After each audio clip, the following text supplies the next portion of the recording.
Hello friends, so today's topic is soil moisture conservation. Actually it is a part one.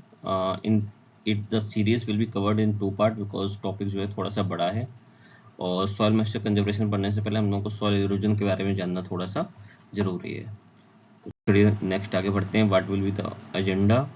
Agenda ये होगा कि हम लोग क्या करेंगे कि soil erosion के बारे में पढ़ेंगे, डिफरेंट लैंडफॉर्म्स जो वाटर और विंड इरोजन से बनते हैं उसके बारे में बात करेंगे, जो यूएसएलई मेथड है उससे सॉइल रोज का कैलकुलेशन कैसे होता है उसके बारे में जानेंगे।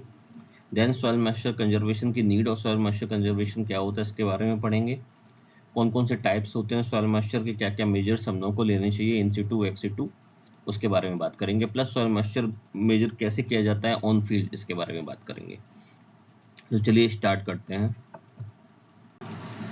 अब सॉइल इरोजन क्या होता है? सॉइल इरोजन का मतलब सिंपल सिंपल ये होता है कि detachment and transportation of soil material from one place to another. अब यहाँ पे आपकी सॉइल है, ठीक है, ये पहले यहाँ से डिटैच होगी, यहाँ से क्या होगी, डिटैच हो जाएगी, और डिटैच होने के बाद ट्रांसपोर्ट होगी किसके द्वारा, एयर द्वारा, और कहीं पे क्या हो जाएगी, ट्रांसपोर्ट हो जाएगी।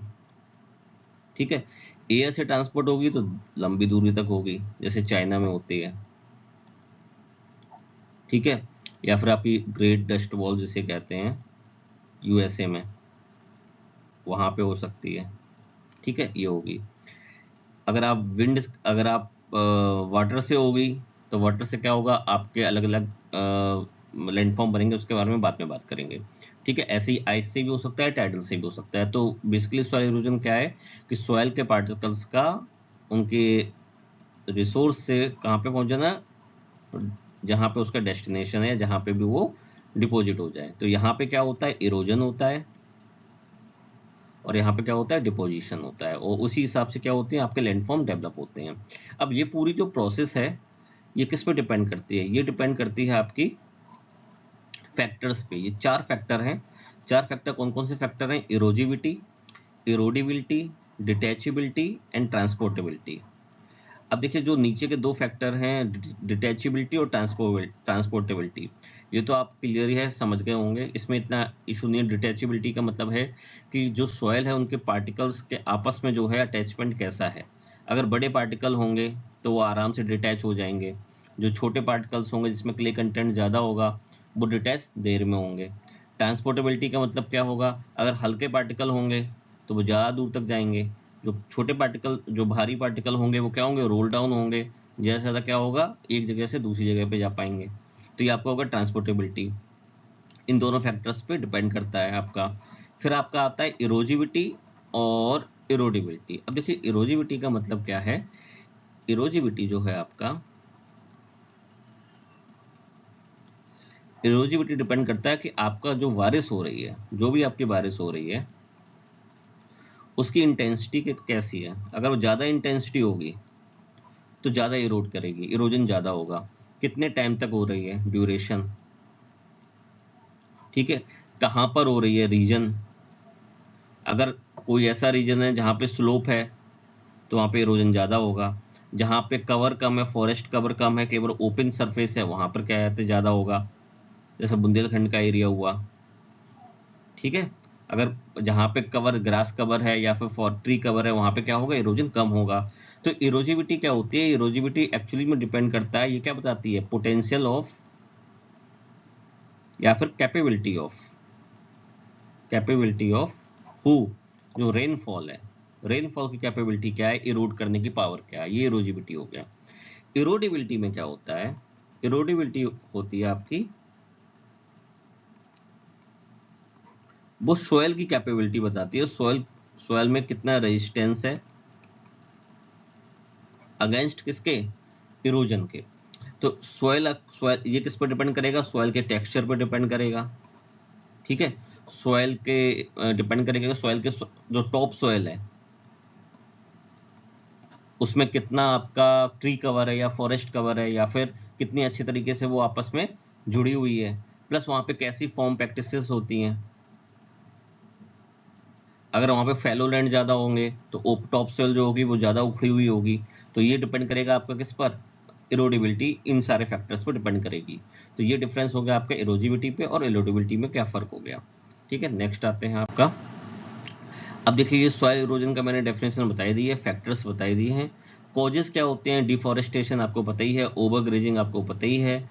ओवर ग्रेजिंग में क्या होता है कि grazing is okay, but over grazing में क्या होता है कि आपका जो इक्विलिब्रियम है, आपका रिप्लेनिशमेंट का मतलब होता है कि नेचुरल ग्रो जो होती है, एनुअल ग्रो जो होती है, उसका क्या फ़र्क पड़ता है। अगर आपकी घास पहले ही इतनी ख़त्म हो गई कि दोबारा उगने के लिए कुछ बचे ही नहीं, तो आपकी ओवर ग्रेजिंग में यही होता है, और आपका जो होता है ओपन हो जाती है फॉरेस्ट कवर, वेजिटेशन कवर कम हो जाता है, और आपकी जो इरोजन है वो ज़्यादा होता है। इम्प्रॉपर एग्रीकल्चर प्रैक्टिस से मैंने बता ही दिया, फॉरेस्ट कवर ओबियसली, और एंथ्रोपोजेनिक कॉजेज। ये एंथ्रोपोजेनिक कॉजेज है, ये ज़्यादा सबसे ज़्यादा इंपॉर्टेंट है। मतलब आप जहाँ पर आपको खेती करनी चाहिए, आपको मिलेट्स की, वहाँ पे आप ऐसी खेती कर रहे हैं जिससे वाटर टेबल आपका कम हो रहा है। जैसे आपने शुगर केन की खेती कर ली जहाँ पे वाटर जिसमें ज़्यादा है, तो क्या होगा, जब वाटर टेबल नीचे होगी तो क्या होगा, जो सॉइल है वो क्या हो जाएगी आपस में, उनकी टॉप सॉइल है उनका आपस में डिटैच ज़्यादा हो जाएगी, वहाँ पे क्या होगी, एयर क्रैक्स पड़ जाएंगे। या फिर आप ये मान लो कि जैसे आपकी ब्लैक सॉइल है, तो ब्लैक सॉइल में आप हर समय आप ब्लैक सॉइल में आप जो है ऐसी खेती नहीं कर सकते हो जिसमें आप पानी की ज़्यादा ज़रूरत है, या फिर आप इरिगेशन ज़्यादा कर रहे हो। तो ये सारे फैक्टर डिपेंड करते हैं किस पे, ये कॉजेज होते हैं किस चीज़ के, सॉइल इरोजन के। अब सॉइल इरोजन देखिए दो टाइप का मेनली होता है, एक होता है एसिड और एक होता है नेचुरल। नेचुरल सॉइल इरोजन जो होता है वो डिपेंड करता है, वो एक्चुअली वो डायनेमिक इक्विलिब्रियम बैलेंस करता है। Natural soil erosion, natural soil erosion में क्या होता है, आपका जो करंट लैंडस्केप है उसको मेंटेन करता है। मींस अगर आपका कोई फील्ड है तो वहां पर जितना इरोजन होगा उतनी डिपोजिशन रिवर के द्वारा हो रहा होगा। ठीक है, अगर आपका एरिया माउंटेनियस एरिया है तो वहाँ पे इरोजन ज़्यादा हो रहा होगा, जिससे कि स्लोप मेंटेन हो रही होगी। तो नेचुरल इरोजन जो है वो जियोलॉजिकल स्केल पर जो भी आपका लैंडस्केप का फॉर्म है वो मेंटेन करता है, और दैट इज ओके। ऐसे रिलेटेड में क्या होता है कि जब डिफरेंट फैक्टर जो होते हैं, डिफरेंट कॉजेज होते हैं, एजेंट होते हैं, वो उस चीज़ को बढ़ा देते हैं। जैसे आपका वाटर हुआ, वेव हुई, विंड हुआ, ग्लेशियल हुआ, उससे उसके कारण क्या होता है, सॉइल इरोजन की जब स्पीड है वो बढ़ जाती है। किसी भी प्रोसेस की इरोजन जो है डिपोजिशन से ज़्यादा, बहुत ज़्यादा हो जाता है, बैलेंस आपका टूट जाता है, तब वो होता है आपका एस रिलेटेड। तो इसमें वाटर है, वेव है, विंड है, ग्लेशियर, ये सारे इसमें आते हैं, एग्जाम्पल में आते हैं। नेक्स्ट देखिए वाटर इरोजन की कुछ फॉर्म्स की बात हुई है। इसमें देखिए क्या है, स्प्लैश की बात हुई है, सीट की हुई है, गली की हुई है, रेवाइंस की हुई है। अब स्प्लैश में क्या होता है, स्प्लैश देखिए कि अगर जैसे स्प्लैश है, स्प्लैश किस पर डिपेंड करता है, नंबर एक टर्मिनल वेलोसिटी पर। टर्मिनल वेलोसिटी किसकी, कितनी स्पीड में बारिश हो रही है। नंबर दो किस पर डिपेंड करेगा, आपकी साइज ऑफ रेन ड्रॉप पे, साइज ऑफ रेन ड्रॉप। ठीक है, ये दो बहुत ही इंपॉर्टेंट फैक्टर होते हैं। प्लस ऑब्वियस सी बात है, आपके लैंडस्केप कैसा है वहाँ का। ठीक है, अब जैसे अगर कोई प्लेन है, प्लेन में बड़े बड़े बूंद गिर रहे हैं, तो क्या होगा, जो पार्टिकल्स हैं वो दूर ऐसे करेंगे, और यहाँ पे फाइनली जो लैंड हो जाएगा वो इस टाइप का हो जाएगा। ठीक है, ये यहाँ से पार्टिकल जाके यहाँ पे डिपोजिशन होगा, और वो भी ये लूज पार्टिकल होंगे। जब बारिश खत्म हो जाएगी, थोड़ा सा गर्मी का सीजन आएगा, तो यही अब क्या हो जाएंगे, उड़ जाएंगे, या कि सस्पेंडेड फॉर्म में होंगे, या दूर तक जाएंगे, या क्या इसमें आ जाएंगे, लेकिन फाइनली जो होगा ये इरोड हो जाएगी। अब यही अगर आपकी स्लोप है, तो स्लोप में क्या होगा कि आपका इरोजन इस टाइप का होगा यहाँ पे, मतलब आपकी जो स्लोप हो जाएगी, आप ज़्यादा दूर तक इरोजन होगा। ठीक है, यहाँ पर थोड़ी सी ज़्यादा विड्थ होगी, डेप्थ ज़्यादा होगी, और यहाँ पे डेप्थ थोड़ी सी कम होगी। ठीक है, मतलब यहाँ से अगर बूंद गिरी तो पार्टिकल्स को वो यहाँ आए इतनी दूर तक, इस जो स्लोप की अकॉर्डिंग, अगर ये स्लोप है तो स्लोप की डायरेक्शन में जो होगा वो ज़्यादा दूर तक पार्टिकल जाएंगे, क्योंकि वो कुछ रोल भी होंगे, गिरेंगे फिर थोड़ा सा रुकेंगे भी। ठीक है, जो ऊपर साइड वाले हैं वो जहाँ तक गिरे उसके नीचे ही आएंगे, तो मूवमेंट जो होगा वो नीचे साइड में होगा, तो जो शेप बनेगी वो नीचे साइड में ही बनेगी। इस टाइप के बन जाएगा। तो ये आपका होगा स्प्लैश इरोजन। ठीक है, बाकी आप देखिए एक है ये जो मैंने बताया सीट, रेल, गली, रेवेंस, ये क्या होते हैं जनरली आपके चंबल का जो एरिया है या फिर बुंदेलखंड का एरिया है वहाँ पे काफ़ी ज़्यादा पाए जाते हैं। और मैंने ये इसलिए रखा है क्योंकि ये यूपी में बहुत ज़्यादा इंपॉर्टेंट है। अब देखिए सीट में क्या होता है, अब आपका जैसे प्लेन है, ठीक है, ये जो एग्जाम्पल बना है सीट में इरोजन में क्या है, धीरे धीरे जो जब आप देखते होगे तो इस टाइप की परतें दिखने लगती होंगी आपको जब बारिश हो जाती है उसके बाद मिट्टी में। ठीक है, ये जहाँ पे स्लोप कम होता है वहाँ पे क्या कहते हैं इस तरह का आपका वो हो जाता है, इस टाइप का आपका सरफेस बन जाती है पूरी। तो ये आपका हो गया सीट इरोजन। ठीक है, सीट इरोजन के बाद आता है रिल। रिल में क्या होता है कि आपने कभी कभी देखा होगा कि आपका जैसे ये ग्राउंड है और उसमें क्या होता है, ऐसा लगता है जैसे कोई किसी ने उंगलियों से आपके निशान बना दिए हों, फिंगर टाइप की क्या कहते बन जाती हैं, इस टाइप की ऐसे निशान से बन जाते हैं। वो आपकी वो हो जाती है आपकी क्या, वो स्टेप वो हो जाता है आपका रिल। ये रिल ही आप थोड़ा सा प्रोसेस के बाद क्या किस फॉर्म, कौन सा फॉर्म ले लेते हैं, गली का फॉर्म ले लेते हैं। गली जो होती है थोड़ी सी ज़्यादा गहरी हो जाती है। ठीक है,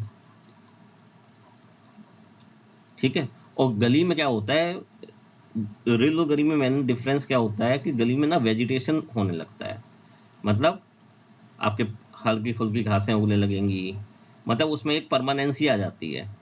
ठीक है, और विद द टाइम यही बड़ी होके क्या किसका फॉर्म ले लेते हैं, रेवाइंस का फॉर्म ले लेते हैं। रेवाइंस में क्या होता है कि पूरा का पूरा जो शेप है वो चेंज हो जाता है, मतलब यहाँ से बाकायदा पानी भी बहने लगेगा, परमानेंट वेजिटेशन हो जाएगा, पता चला बबूल के पेड़ उगाए। तो ये होता है आपका रेवाइंस का। तो ये जो पूरा प्रोसेस है ये आपका होता है जनरली सबसे ज़्यादा जो मैनिफेस्टेशन करता है ये कहाँ करता है, बुंदेलखंड के एरिया में करता है। बुंदेलखंड का एरिया कहाँ है, चंबल का एरिया। चंबल का वो वाला एरिया जब चंबल डाउनवर्ड टर्न ले लेती है एमपी से यूपी की साइड, वो जो एरिया पूरा है वो पूरा पूरा रेवाइंस का स्टार्टिंग हो जाती है। अगर आप देखें तो जैसे अगर आपका ये आपका एमपी है,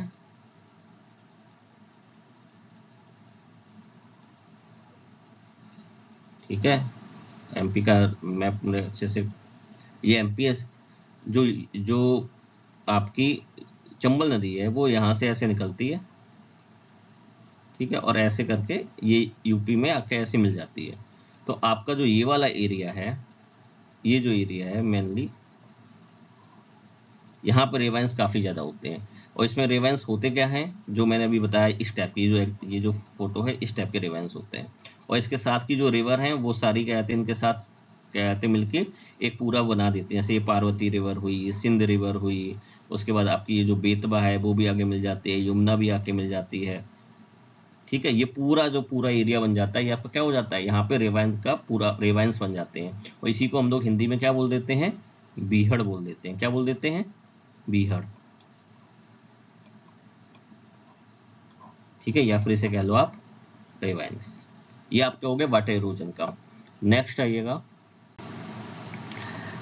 हाँ, इसमें क्या है कि ये जो मैंने लिखा है एग्जाम्पल, ये मैंने एग्जाम्पल लिखा है सॉइल लॉस कैलकुलेशन का। अच्छा, सॉइल लॉस कैलकुलेशन कैसे की जाती है, जब आपका कहीं पर भी सॉइल हुई, रेवाइंस में चलेगी खूब सारी सॉइल, तो आप पता कैसे लगाओगे एक्चुअली में कितनी सॉइल का हम लोगों को लॉस हुआ है। तो उसका एक फार्मूला दिया गया इसमें। सॉइल लॉस का जो फार्मूला है वो है A is equal to R K L S C on P. ठीक है, तो मैंने ये याद करने के लिए चित्र बनाया है, इसे आप समझिएगा। ए मतलब हो गया एवरेज एनुअल सॉइल लॉस पर एकड़ पर ईयर। ठीक है, तो सबसे पहले तो देखिए ए जो है ये क्या हो गया, एनुअल। सबसे पहले तो पूरे साल भर का देखेंगे, एवरेज लेंगे, ठीक है, पर टन पर एकड़, ACRE होता है सॉरी, पर एकड़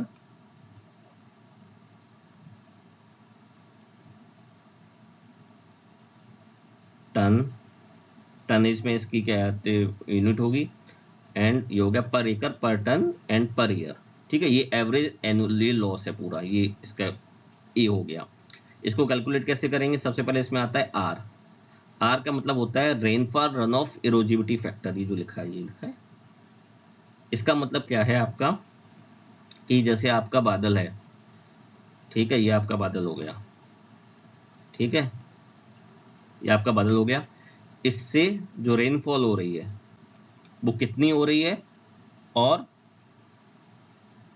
उसकी इंटेंसिटी कितनी है आई, और कितने टाइम तक हो रही है, इन दोनों पे डिपेंड करेगा क्या, रेनफॉल रन ऑफ इरोजिविटी फैक्टर। तो मैंने इसमें जैसे तभी ये बादल बना दिया और ये टाइम बना दिया, तो ये हो गया आपका आर। आर के बाद आपका क्या आएगा नेक्स्ट, नेक्स्ट आपका आएगा के। के क्या है, सॉइल इरोडिबिलिटी फैक्टर। तो मैंने जो आपको बताया था, इस सॉइल इरोडिबिलिटी फैक्टर का मतलब क्या है कि टेक्सचर क्या है। टेक्सचर का मतलब, माना कि ये 3 टाइप की सॉइल हैं आपके पास, 3 आपने क्लासिफिकेशन लिए, ठीक है। और इसमें क्या है आपका, क्ले कंटेंट कम है, ये सिल्ट हो गया, ठीक है। इसमें क्ले कंटेंट थोड़ा सा ज़्यादा है, मतलब ये कम है, क्ले कंटेंट कम है, साइज पार्टिकल साइज ज़्यादा है, और इसमें और भी ज़्यादा है, ठीक है। तो इसकी इरोडिबिलिटी कम होगी, इसकी थोड़ी सी और ज़्यादा होगी क्योंकि इसमें डिटैचमेंट ज़्यादा होगा, और ये जो है सबसे ज़्यादा ससेप्टेबल होगा किसके, इरोडिबिलिटी के। तो ये किस पे डिपेंड करता है, कि जो है कि डिपेंड करता है टेक्सचर पे, ठीक है। टेक्सचर मेन फैक्टर होता है, इसके अलावा यह फैक्टर ये डिपेंड करता है कि आप कहाँ पर सॉइल पाई जा रही है, या फिर जो रेन हो रही है वो किस सीजन में हो रही है। अब देखिए सीजन बहुत इंपॉर्टेंट है। सीजन इंपॉर्टेंट इसलिए है कि अब जैसे अभी आप देख लीजिए, एक न्यूज आई थी, अभी पिछले साल ही आई है, आई डोंट नो तो आपको को याद होगा कि नहीं होगा। उसमें क्या है आपका, जो Indian institute of soil and moisture conservation, soil and water conservation है, sorry, Indian institute of soil and water conservation, ठीक है। इसका जो क्या है, इसका हेडक्वार्टर कहाँ है, ये बहुत इंपॉर्टेंट है क्योंकि ये टॉपिक ही ये है। तो आपको ये बताऊं, इसका हेडक्वार्टर है देहरादून में, देहरादून में, ठीक है। इसने रिपोर्ट दिखाई थी कि 68,000 हेक्टेयर एरिया किसका, नीलगिरी का, वो किसके ससेप्टेबल है, इरोजन के। और कौन से इरोजन, मेनली वाटर। अब आप ये देखिए कि ऑलरेडी नीलगिरी अपार्टमेंट में, सॉरी नीलगिरी अपार्टमेंट बोल रहा हूँ, नीलगिरी माउंटेन्स में, या नीलगिरी का जो पूरा एरिया है, वो पूरा एरिया ऑलरेडी फॉरेस्ट कवर है, पूरा वेस्टर्न घाट का एरिया है, ओरिजिनल फॉरेस्ट है, कोई उसमें ऐसा डिस्टर्बेंस भी नहीं है कि सेकेंडरी फॉरेस्ट हो, ठीक है। आप आई होप प्राइमरी फॉरेस्ट और सेकेंडरी फॉरेस्ट आप लोग जानते होंगे। प्राइमरी फॉरेस्ट मतलब जो ओरिजिनल नेचुरल वेजिटेशन है, सेकेंडरी फॉरेस्ट मतलब एफॉरेस्टेशन के बाद हम दोनों से डेवलप किया। तो नीलगिरी ज़्यादातर जो एरिया है वो अनटच्ड है। अब नीलगिरी का जो एरिया है वो कहाँ पाया जाता है आपका, ये हो गया, ठीक है।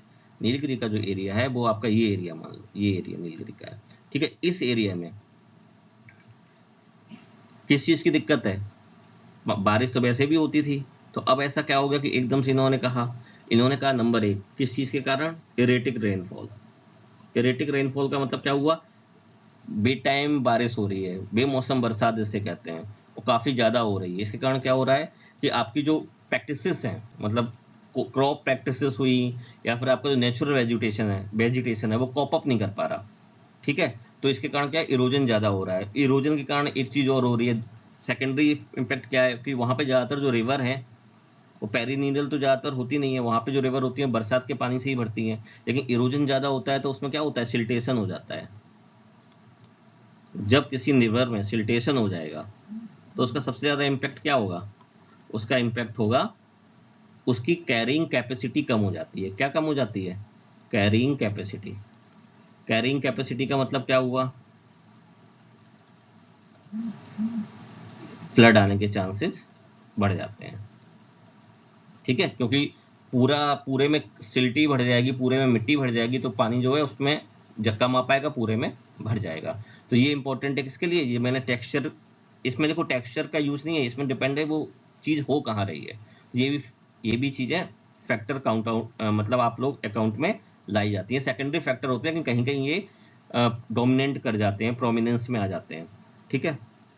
नेक्स्ट आइएगा, इंपॉर्टेंट चीज़ इसमें क्या है, नेक्स्ट इसमें इंपॉर्टेंट चीज़ है एल एस। एल एस का मतलब क्या है, एल मतलब लेंथ, एस मतलब स्लोप। अब आप देखिए कि जैसे कोई ये सरफेस है, ठीक है, ये सरफेस है, ये सरफेस हो गई। इस सरफेस में ठीक है। इस सरफेस में अगर बारिश हो रही है, ठीक है, तो सोयल पार्टिकल जितनी दूर तक ट्रेवल करेगा उतनी उसकी क्या होगी, स्पीड बढ़ेगी। स्पीड क्या होगी, इंक्रीज होगी। स्पीड इंक्रीज होगी तो क्या होगा, ज़्यादा टाइम तक एब्रेजन होगा, और ज़्यादा एब्रेजन होगा तो क्या होगा, इरोजन ज़्यादा होगा। प्लस स्टीप आपकी ज़्यादा होगी तो और ज़्यादा इरोजन होगा। तो ये क्या होता है, स्लोप लेंथ डिपेंड करती है। अच्छा, स्लोप लेंथ में एक चीज़ और है कि इसका रेफरेंस पॉइंट क्या होता है। सॉइल लेंथ का जो, इस एलएस का जो रेफरेंस पॉइंट ये होता है कि ये लोग मेजर कैसे करते हैं, ये लोग मेजर करते हैं किसी रेफरेंस ही तो मेजर करेंगे। मेजर होता है क्या, 9 डिग्री स्लोप, और जो लेंथ होती है उस स्लोप की, मतलब ये जो एंगल है आपका क्या, 9 डिग्री, और जो इसकी जो लेंथ है ये वाली, ये होती है 72.6 फीट। इसके कंपैरिजन में वो लोग करते हैं कि हाँ कितना आपका सॉइल लॉस हुआ है, ये आपका रेफरेंस फैक्टर होगा। ये मैंने इसलिए बता दिया कि ये पेपर में कभी कभी ये एमसीक्यू में डायरेक्ट पूछ लिए जाते हैं कि आपका जो यूएसएल इक्वेशन है इसमें एल और एस में जो आपका एंगल है वो रेफरेंस एंगल और रेफरेंस लेंथ क्या है। ठीक है, नेक्स्ट आइए।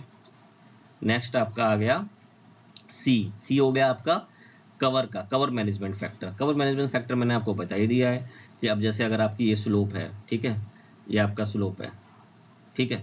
अब इस स्लोप में क्या है कि मान लो यहाँ पे ये मैंने ऐसे 3 बना दिए, ठीक है।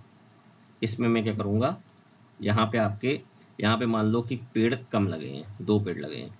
यहाँ पे मान लो पेड़ ज़्यादा लगे हैं, यहाँ पे पेड़ बहुत ज़्यादा लगे हैं, ठीक है। तो ऑब्वियस सी बात है कि यहाँ पे जो इरोजन होगा वो कम होगा, यहाँ पे इरोजन जो होगा कंपैरेटिवली ज़्यादा होगा, यहाँ पे इरोजन बहुत ज़्यादा होगा,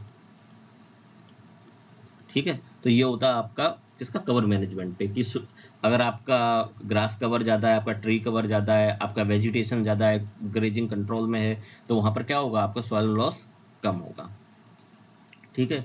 नेक्स्ट आती है आपकी क्या, support practice factor. Practice factor में क्या है कि आपका उस वहाँ का जो किसान है वो किस तरह की खेती कर रहा है, मतलब आपकी जो क्रॉप है वो क्लाइमेट रेजिलिएंट क्लाइमेट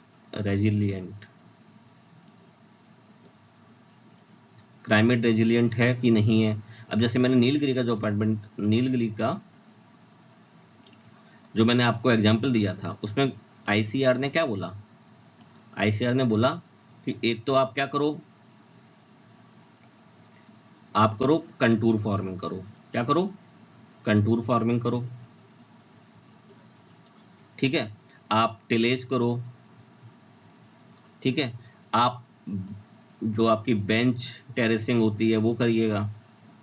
ये सारे आपने क्या, क्रॉप को किसी तरह मैनेज करो जिससे कि वहाँ पे अगर बारिश हो रही है तो उसके क्रॉस मतलब अलोंग द ग्राउंड आप स्लोप में खेती मत करो, क्रॉस में करो। उससे क्या होगा कि आपका जो पानी होगा वो वहाँ पे इकट्ठा होगा। बंड बनाइए जिसे कहते हैं। ये सारी जो इन्फॉर्मेशन है इसके बारे में मैं डिटेल में नेक्स्ट टॉपिक में बताऊंगा, ठीक है। तो अभी ये मैंने ये बता दिया, तो मैंने ये देख लिए चित्र भी बना दिए हैं। आर आर का मतलब क्या हुआ, क्लाउड, रेन और कितने टाइम तक हो रही है। के मतलब टेक्सचर, कितना कि मिट्टी कैसी है वहाँ की। एल और एस का मतलब स्लोप की लंबाई कितनी है और स्लोप का एंगल कितना है। सी का मतलब कवर, ट्री कवर कितना है। और पी का मतलब ये देखो हल बनाया पुराने जमाने का हो, ठीक है, तो कितना है इसमें। ये सारे होता है आपका सॉइल रेस इक्वेशन के फैक्टर, ठीक है। नेक्स्ट आपका जो इसमें है ये है wind erosion form. Wind erosion form में क्या है आपका कि विंड में कौन कौन से इरोजन होते हैं। ये हुआ आपका डिट्रूजन, एब्रेजन, एफ्लेशन, एक्सट्रूजन, एफ्लेक्शन। इस पे ज़्यादा डिटेल में जाना नहीं है, बस आप ये समझ लो। डिट्रूजन का मतलब है कि आपका अगर कोई क्रॉप है, मतलब सॉरी जो कोई स्टोन है, इस पे सामने से एयर प्रेशर से जो क्या होता है, कुछ रिमूव होता है। क्या रिमूव होता है, कोई पार्टिकल रिमूव हो रहे हैं, ठीक है, सस्पेंडेड फॉर्म में। जब कोई एयर चलती है और ग्राउंड से 2 या 3 मीटर ऊपर स्पीड में चलती है तो उसके कारण जो क्या होता है, रिमूवल होता है, वो हो गया आपका क्या, विंड इरोजन का एक पार्ट होता है। देखिए इसमें लिखा है according two way of removal, किस तरीके से इरोजन हो रहा है, पार्टिकल जो है रिमूव हो कैसे रहे हैं। दूसरा आपका एब्रेजन। एब्रेजन आपको पता ही है कि जब पार्टिकल जो है ऊपर आपके चलते हैं तो आपस में जो रगड़ होती है उसके कारण एब्रेजन होता है, वो रिमूव होते हैं। उसके बाद ट्रांसपोर्टेशन पे है। ट्रांसपोर्टेशन में क्या है, एफ्लेशन, एक्सट्रूजन और फ्लेक्शन। एफ्लेशन का मतलब क्या हुआ कि आपके सस्पेंडेड फॉर्म में कितने हैं, लाइटर जो पार्टिकल हैं वो आपका मोड ऑफ ट्रांसपोर्ट हो रहा है। दूसरा आपका ट्रांसपोर्ट क्या हो रहा है, रोलिंग, कि जो भारी पार्टिकल हैं या हल्के मीडियम साइज के जो हैं वो रोल करते हुए जा रहे हैं। ठीक है, ये हो गया आपका एक्सट्रूजन। रिफ्लेक्शन में क्या हुआ, आपके नॉर्मल चल रहे हैं। ठीक है, ये आपके तीनों हो गए किस पे, विंड इरोजन के फॉर्म हो गए। तो देखिए इसमें एग्जांपल दिया है, जो ऐसे चल रहे हैं तो ये क्या होगा, क्रीप, ये हो गया आपका साल्टेशन, ये होगा आपका सस्पेंशन। ठीक है, ये तीन हो गए एग्जांपल। ये विंड ऐसे चल रही है, जो हल्के होंगे वो सस्पेंड होंगे लेकिन ज़्यादा दूर तक जाएंगे। ये क्या है, इसमें इंटेंसिटी तो ज़्यादा होगी टूटने की। ठीक है, कुछ टाइम के बाद ये जो फॉर्म है ये इसी वाले फॉर्म में टूट जाएगा, मतलब ये जो है धीरे धीरे ऐसे में टूट जाएगा, फिर वो भी सस्पेंड, उस जगह से वो सस्पेंडेड में हो जाएगा। ठीक है, अब आप देखिए विंड इरोजन से लैंडफॉर्म कौन से बनते हैं। लैंडफॉर्म देखिए बनते हैं pediments, pediplain, deflation hollow, playas, mushroom rocks, mesas, yardangs, inselberg, इनके बारे में बताता हूँ। ठीक है, अब देखिए यार्डंग्स क्या होते हैं। देखिए सबसे पहले ये बेसिक देख लीजिए, ये आपका प्लेटू बना। ठीक है, विंड इरोजन के कारण देखिए इस तरह का होता है। मैसाज क्या होता है, मैसाज को कहते हैं एक तरह से प्लेट, जो प्लेटू होता है उसी मैसाज स्पेनिश वर्ड है। ठीक है, वो बन जाते हैं। जब एक सिंगल होता है उसे व्यूट्स बोल देते हैं, और सिंगल ये मैन्यूमेट बोल दिया, इसका कोई यूज नहीं है ज़्यादा, मैंने आप ये रख लिया। सिंगल है तो व्यूट्स, उनका कॉम्बिनेशन है, अभी अलग नहीं हुआ है, तो हो गया मैसाज, और ये होता है प्लेटो। ठीक है, इसमें इरोजन सबसे ज़्यादा हुआ है, इसमें इरोजन अभी हो रहा है, इसमें जो है इरोजन अभी पूरा कंप्लीट नहीं हुआ है। ये आपके हो गए तीन। यार्डंग्स क्या होते हैं, एक्चुअली जो यार्डंग्स होते हैं उनका शेप इस टाइप का होता। ये क्या हुआ, कोई आपको लग रहा होगा ये जो हल होता है या फिर बोट का हल होता है, इस टाइप का शेप बन जाता है। इसमें क्या होता है कि विंड जो है ज़्यादातर इधर से आती है और ऐसे इस तरह से होते हुए चली जाती है। ये आपके यार्डंग्स होते हैं। ठीक है, और जो यार्डंग्स हैं वो एक्चुअली में इनका जो ओरिजिन है ये टर्किस है। ठीक है, टर्की में अभी भूकंप आया था, इसलिए मैंने यार्डंग्स, क्या पता वो आ जाए, कुछ भी हो सकता है। देखिए कोई भी क्वेश्चन पूछा जा सकता है। यार्डंग्स है, टर्की में आया था, टर्की में आया नहीं था, टर्की का वर्ड है यार्डंग्स। तो टर्की में एक्चुअली जो बीच वाला जो एरिया है जहाँ पे आपका रेगिस्तान है, वहाँ का डिजर्ट है। ठीक है, प्रॉपर डिजर्ट नहीं है लेकिन वहाँ पे जैसे अपने यहाँ थार है छोटा मोटा, वहाँ पे इस तरह के स्ट्रक्चर काफ़ी मिलते हैं, तो वहाँ से लिया गया है। ठीक है, बाकी जो डोमिनेंस है वो आपका चाइना में भी बहुत ज़्यादा इस तरह की टोपोग्राफी मिलती है, और यूएस में भी मिलती है। ठीक है, ये मशरूम रॉक्स बन जाती है। मशरूम रॉक्स का मतलब क्या है कि आपकी ये वाली जो नीचे की जो रॉक्स हैं ये सॉफ्टर रॉक्स हैं, ये इनका इरोजन जल्दी हो जाता है, ऊपर की रॉक्स का इरोजन कम होता है, तो ये मशरूम टाइप का शेप बन जाता है। ठीक है, ये आपका ये हो गया। मैसाज तो आपको बता ही दिया मैंने। ठीक है, ये हो गया आपका। नेक्स्ट आइए। नेक्स्ट एक इंपॉर्टेंट चीज़ है कि ये क्वेश्चन इस समय न्यूज़ में था पिछले साल, खादीन लेक। अच्छा, खादीन लेक क्या होती है, खादीन लेक। ठीक है, मैं बता क्यों रहा हूँ, क्योंकि ये जो है पलाया लेक है। पलाया लेक होती है वो एनर्जर स्ट्रक्चर होता है। ठीक है, जो रेगिस्तान में होता है उसमें क्या होता, पहले आपका डिफ्लेशन होगा, जैसे आपका ये रेगिस्तान है, यहाँ से हवा उठ के चली गई। ठीक है, ये आपकी हवा उठ के यहाँ से चली गई। ठीक है, ये आपकी हवा उठ के चली गई, तो ओब्वियस सी बात है कि आपका जो ये वाला एरिया बचा, बीच का एरिया, उसमें क्या होगा, डिफ्लेशन बन जाएगा। ये जो एरिया इसमें गड्ढा, ये गड्ढे में चला जाएगा एरिया। ठीक है, अगर इसमें और इसी में क्या होगा, पानी भर जाएगा। इसमें क्या हो जाएगा, इसमें जो है पानी भर जाएगा। तो ये जो आपका ये बन गई, ये आपकी बन गई पलाया लेक। ठीक है, ये जो लेक है इसी टाइप की जो लेक है, जैसलमेर में क्या हुआ था, लोगों ने बहुत पहले से, जैसलमेर वाला जो एरिया है, जैसलमेर में ये काफ़ी पाए जाते हैं। उसमें क्या होता है, जैसे ये कोई हिल है, ठीक है, उन्होंने क्या किया, यहाँ पे पानी, विंड इरोजन से यहाँ पे पानी इकट्ठा हुआ, तो उन्होंने क्या, पानी यहाँ पे वो लोग क्या करते हैं, उसे ब्लॉक कर देते हैं। वहाँ इस जगह को वो लोग ब्लॉक कर देते हैं। ये आपका हो गया, ये एरिया जो है ब्लॉक कर देते हैं, ये जिससे पानी बाहर ना चला जाए। ठीक है, और यहाँ पे पानी पूरे में भर जाता है, जैसे इसमें आपने देखा होगा ये, तो इसको कहते हैं खादिन बंड। ठीक है, तो ये जो लेक बनी ये हो जाती है किसमें, ये इरिगेशन में यूज हो जाती है। आप इसका ये जो है एग्जाम्पल मैंने दिया है, इसका यूज आप रेन वाटर हार्वेस्टिंग में काफ़ी अच्छे से कर सकते हैं और यूज भी हो सकता है ये। ठीक है, अच्छा, ये खादिन बंड जो लिखा है, बंड का मतलब है पानी को रोकना। ठीक है, एक वन और है जो आप लोगों को पता होना चाहिए, जो अब बात चलिए तो मैं बता, चलिए मैं ये नेक्स्ट जो एक मैं बताना चाह रहा था एक्चुअली अल्लाह वन के बारे में, लेकिन मैं नेक्स्ट बताऊंगा, वीडियो लंबा हो जाएगा। नेक्स्ट वीडियो में सॉइल मॉइस्चर कंजर्वेशन के बारे में पढ़ेंगे, ठीक है।